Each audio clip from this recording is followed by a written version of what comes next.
Président. Le gouvernement ne peut plus retarder le dépôt de projet de loi sur l'industrie du taxi comme il le fait depuis l'automne 2015, tout en continuant à tolérer le taxi illégal dans les rues de Montréal et de Québec. Comme son prédécesseur, le deuxième ministre du Transport a répété à plusieurs reprises son intention de déposer un projet de loi.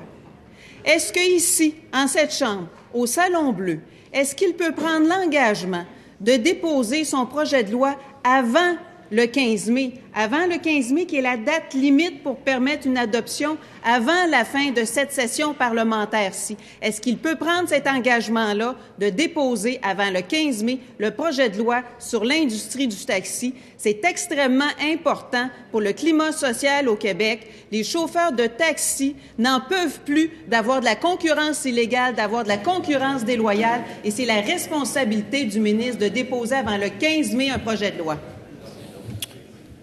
Monsieur le ministre des Transports. Oui. Alors, Monsieur le Président, effectivement, le projet de loi est un projet sur lequel on travaille actuellement.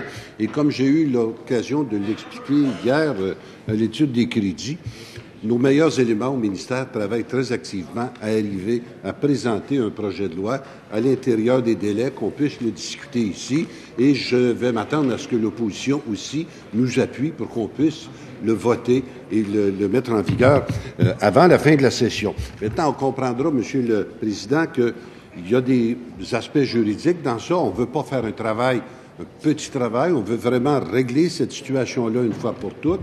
Et je vous répète que nos meilleurs éléments, ils travaillent. Vous savez, quand vous avez une brique à poser, même si vous mettez 20 maçons pour la poser, elle ne se posera pas plus vite. L'important, c'est d'être capable de livrer ce projet de loi-là dans des délais qui sont courts.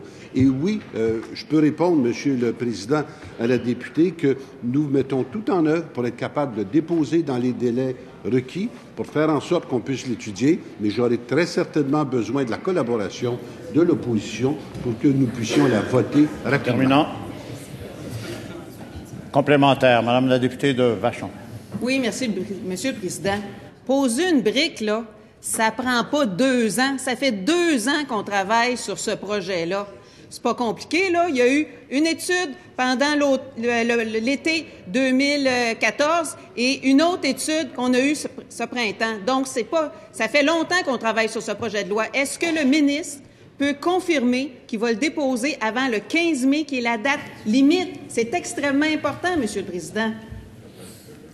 Monsieur le ministre des Transports. Alors, simplement, Monsieur le Président, pour répondre à la question de la députée, le travail, comme je le disais tantôt, se fait pour que nous puissions le déposer dans ces délais-là.